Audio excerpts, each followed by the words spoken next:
नमस्कार मित्रांनो, अशोक मामा या मालिकेच्या आजच्या भागामध्ये ईश्वर काका अशोक मामांना म्हणतात की हे काय, तू संयमीला त्या भैरवीकडे का जाऊ दिलंस? अशोक मामा म्हणतात, अरे तिला माझ्यासोबत इथे राहायचंच नव्हतं, मग मी तिला कशाला उगाचच फोर्स करू? कसं आहे, इथे राहून तिचं जर मन सतत भैरवीकडे धावणार असेल तर मग उपयोग काय? ईश्वर काका म्हणतात की हे बघ, मला काय वाटतं, तू जर तिच्याशी बोलला असतास ना जरा, तर तिने तुझं नक्की ऐकलं असतं. अशोक मामा म्हणतात की अरे मी आत्तापर्यंत बोलतच आलोय, ती नाहीच, तिला ना माझ्याशी बोलावंसं पण वाटत नाही. ईश्वर काका म्हणतात की नाही नाही, मला नाही असं वाटत, तू त्या दिवशीच्या भांडणावरून असं म्हणतोयस का? अशोक मामा म्हणतात नाही, हे पहिल्यापासूनच आहे, ती पहिल्यापासून माझ्याशी बोलतच नाही. ईश्वर काका म्हणतात नाही रे, मला नाही तसं वाटत. त्या दिवशी तू आजारी पडला होतास ना, तर त्यावेळेस तिनेच तुझ्या अंगावरती पांघरून घातलं, मी नाही घातलं. अरे तिला तुझी काळजी आहे. अशोक मामा म्हणतात की काळजी असेल रे, पण मायेचं काय, ती कुठून आणणार? ईश्वर काका म्हणतात की माया सुद्धा निर्माण होईल, त्यासाठी तुम्ही एकत्र राहायला हवं, तुमच्यामध्ये संवाद व्हायला हवा. अरे तिला तुझी काळजी आहे रे. एक काम कर अशोक, तू ना जा आणि तिला इकडे घेऊन ये. अशोक मामा म्हणतात की नाही नको. पण तुला एक सांगू का ईश्वर, मला अजून पण आशा आहे, संयमी माझ्याकडे परत येईल आणि ती माझ्यासोबत राहील.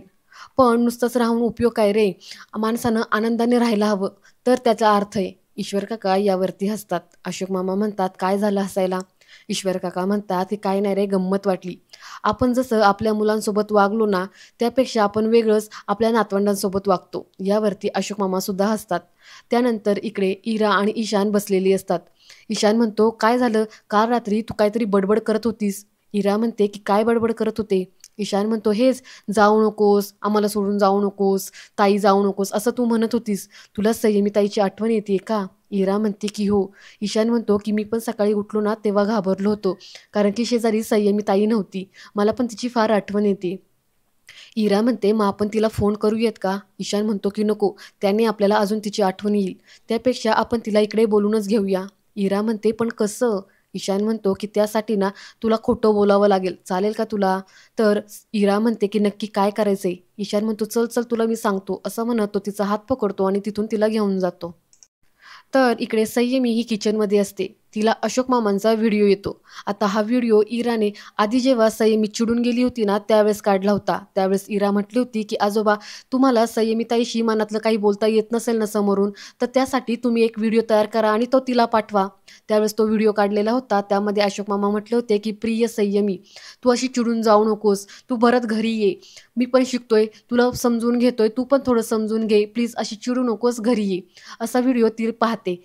तेवढ्यात तिला इरा आणि ईशानचा फोन येतो. त्यांचा फोन पाहून संयमी फार खुश होते. ती फोन रिसीव्ह करते, तर इकडून इरा म्हणते की संयमी ताई. तर संयमी म्हणते अगं इरू, तू कशी आहेस बाळा? काल मला तुझी फार आठवण आली. इरा म्हणते की अगं संयमी ताई, काल तर तू माझ्या स्वप्नात आली होतीस. पुढे ती तिचं स्वप्न सांगायला लागते, तर ईशान तिला खुणवतो. तर इरा म्हणते थांब ना, आम्ही बोलतोय. तर संयमी म्हणते काय झालं इरू, ईशान तुला त्रास देतोय का? तर इरा म्हणते नाही नाही. तर ईशान इकडून खोकायचं नाटक करतो. तर इरा म्हणते की त्याला ना खोकला झालाय, कोणतं औषध देऊ? संयमी म्हणते काय, ईशानला खोकला झालाय? अगं फ्रीजवरती ग्रीन कलरचं औषध ठेवले ना, ते दे. पुढे इरा मात्र तोंड पाडते. संयमी म्हणते की काय झालं इरू, अजून काही सिरियस आहे का? ईशान ठीक आहे ना? इरा म्हणते की आणि त्याला शिंक पण येते.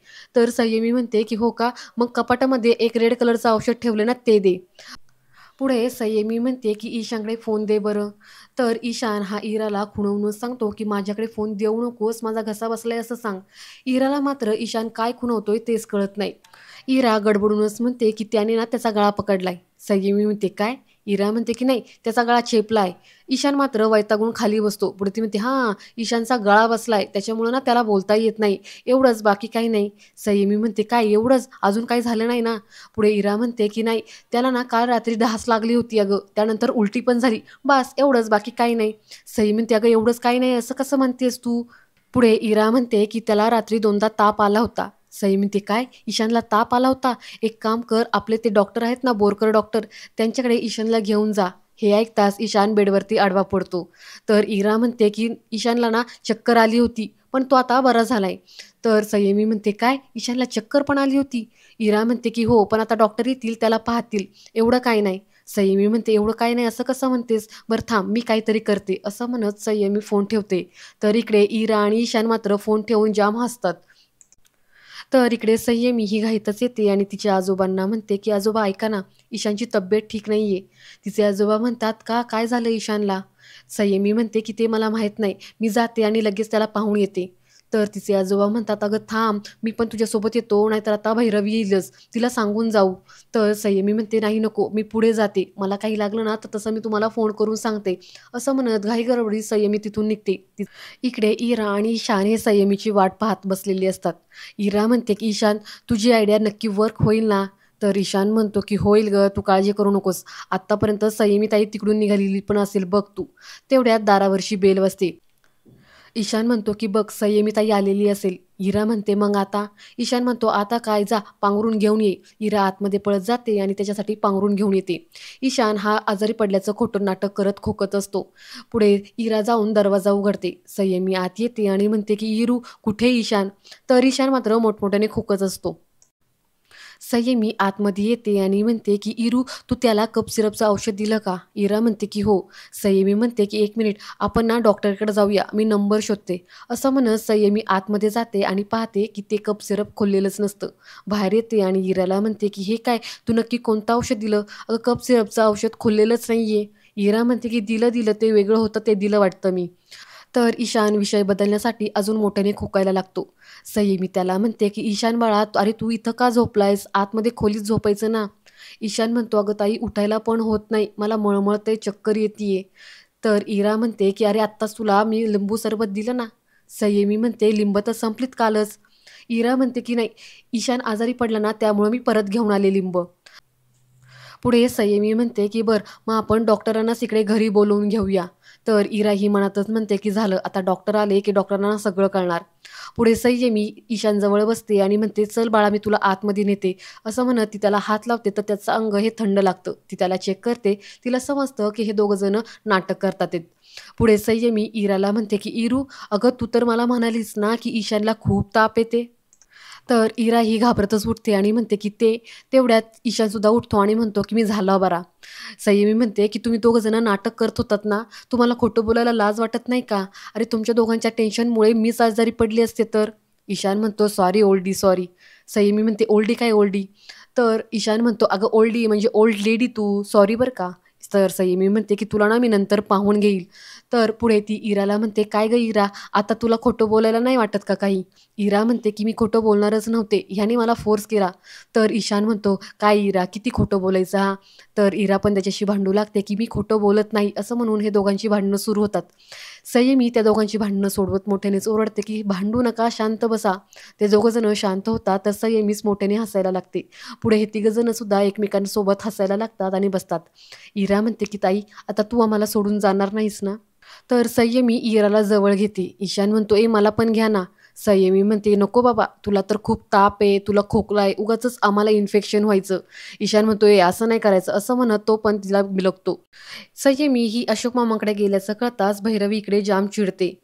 तिथे चंदनराव येतात आणि ते म्हणतात की "आता चिडून काय उपयोग आहे? अगं संयमी स्वतःहून अशोकरावांकडे निघून गेलीये." भैरवी म्हणते की "माझंच चुकलं. मी इरा ईशानला पण सोबत इकडे घेऊन यायला हवं होतं." चंदनराव म्हणतात की "हे बघ भैरवी, तू म्हटली होतीस की शक्तीपेक्षा युक्ती श्रेष्ठ. अगं पण ज्यावेळेस शक्ती आणि युक्ती क्षमतात ना, त्यावेळेस माघार घेतलेलीच बरी." भैरवी म्हणते की "माघार घेणं मला जमणार नाही." चंदनराव म्हणतात की "मग आता तू काय करणार आहेस?" "अगं भैरवी, तू तुझ्या पैशांचं आमिष मुलांना दाखवलंस. अशोकरावांसोबत भांडलीस. मी आणि तुझी आई आमची ढाल पुढे करून झाली. क्रिकेटच्या वेळेस तू मुलांना पळून नेण्याचा प्रयत्न केला. तू मुलांमध्ये फूट पाडलीस. आता सगळं काही संपलं." "अगं भैरवी, साम, दाम, दंडभेद हे सगळं काही इथे संपलेलं आहे. तेव्हा आता तू हा विषय सोड आणि मुलांना जी काही मदत लागेल ती तू बाहेरूनच कर." भैरवी म्हणते की "नाही, अशोक माजगावकर सारखा इगोइस्टिक आणि जुनाट विचारांचा माणूस मला कधी हरू शकत नाही बाबा.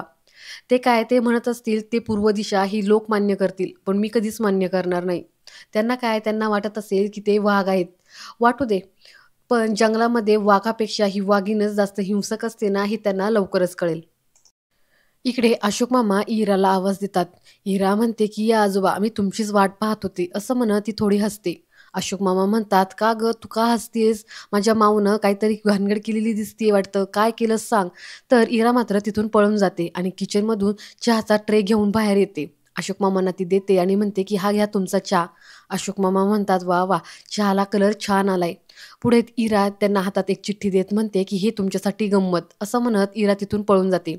अशोक मामा म्हणतात, "अगं हे थांब ना, काय आहे?" तर पुढे अशोक मामा ती चिठ्ठी उघडून पाहतात. त्यामध्ये लिहिलेलं असतं, की "प्रिय आजोबा, संयमीताई घरी आलेली आहे." हे वाचून अशोक मामांना आनंद होतो. पुढे ते वाचतात, की "पण तुम्ही तिला ओरडू नका. ती माझ्यापेक्षा मोठी असली तरी तुमच्यापेक्षा लहान आहे आणि लहान मुलांना ओरडायचं नसतं ना. म्हणून आता ती जाणार नाहीये, इथेच राहणार आहे, तुमची इरा." हे वाचून अशोक मामांना फार आनंद होतो. इकडे भैरवी मात्र जाम चिडलेली असते. चंदनराव तिथे येतात आणि तिला प्रेमाने सांगतात, की "अगं बाळा, तू स्वतःची किती अशी फरफट करून घेणार आहेस? तू स्वतःचा विचार कर, तू तुझं लग्न कर." तर भैरवी म्हणते, की "बाबा, त्या माझगावकरांनी माझा भूतकाळ हा बिघडून टाकलाच आहेच, पण आता ते माझा भविष्यकाळ पण अवघड करून ठेवलेला आहे. माझ्या आता आयुष्यात काहीच ध्येय राहिलेलं नाहीये. मुलांना सांभाळणं हेच माझं ध्येय आहे." चंदनराव म्हणतात, की "अगं बाळा, तुझ्या या रुक्षपणाला खरं तर तुझी काहीच चूक नाहीये. कसं असतं, जेव्हा आपलीच ओंधळ रिकामी असते ना, त्यावेळेस आपण दुसऱ्याला काही देऊ शकत नाही." भैरवी म्हणते, की "बाबा, तुम्ही समजता तसं काही नाहीये." चंदनराव म्हणतात, की "ऐक, मी काय सांगतो, की तू आता लग्न कर. अगं, आपल्या हक्काचा माणूस असला, आपल्याला समजून घेणारा माणूस असला ना, की आपल्यामध्ये तो ओलावा येतो आणि तो ओलावा आला ना, की तू मुलांना मग सांभाळ. अगं, तुमच्या तरुण पिढीला कितीही नकोसं वाटत असलं ना, लग्न, मुलं, तरीसुद्धा ह्याच्याचमुळे आपल्या आयुष्याला एक ध्येय मिळतं, त्याच्यामुळे एक दिशा मिळते. प्लीज बाळा, तू लग्नाचा विचार कर." भैरवी मात्र काही न बोलता तिथून निघून जाते. तर इकडे अशोक मामा हे मुलांच्या खोलीमध्ये जातात. संयमीला पाहून थोडेसे स्मितहास्य करतात आणि म्हणतात, की "कधी आलीस?" संयमी म्हणते, की "मगाशीच." अशोक मामा पुढे तिला म्हणतात, की "कशी आहेस?" संयमी म्हणते, "ठीक." पुढे अशोक मामा तिथून निघून जातात. पुढे भैरवी ही मुलांची कायदेशीर कस्टडी मिळवण्यासाठी एका ऑफिसमध्ये जाते आणि तिथे जाऊन इन्क्वायरी करते. त्यानंतर इकडे इरा ही अशोक मामांजवळ येते आणि म्हणते, की "आजोबा, तुम्हाला माझा राग आला का? मी तुमच्यासाठी चिठ्ठी लिहिली म्हणून." अशोक मामा म्हणतात, "नाही रे बेटा, उलट मला छान वाटलं." इरा म्हणते, की "आजोबा, तुम्हाला माहिती आहे का, मला स्टोरी लिहायला फार आवडते. मी मोठी होऊन खूप मोठी रायटर होणार आहे." अशोक मामा म्हणतात, "वाह! वाह! छान, छान." इरा म्हणते, की "मम्मा म्हणते, की बाबा हा मोठा आर्टिस्ट आहे आणि मी सुद्धा मोठी होऊन त्याच्यासारखी आर्टिस्टच होणार आहे." अशोक मामा म्हणतात, की "छान. हो बाळा, आर्टिस्ट हो मोठी. तुझ्या हातामध्ये कला आहे, जप त्याला." पुढे अशोक मामांना अमित जे काही बोलला होता, त्याने त्याच्या आर्ट गॅलरीचं जे काही सांगितलं होतं, त्याला अशोक मामाने विरोध केला होता. ते आठवून अशोक मामा दुःखी होतात आणि आजचा हा भाग इथेच संपतो. पुढील भाग पाहण्यासाठी चॅनलला सबस्क्राईब करा. धन्यवाद.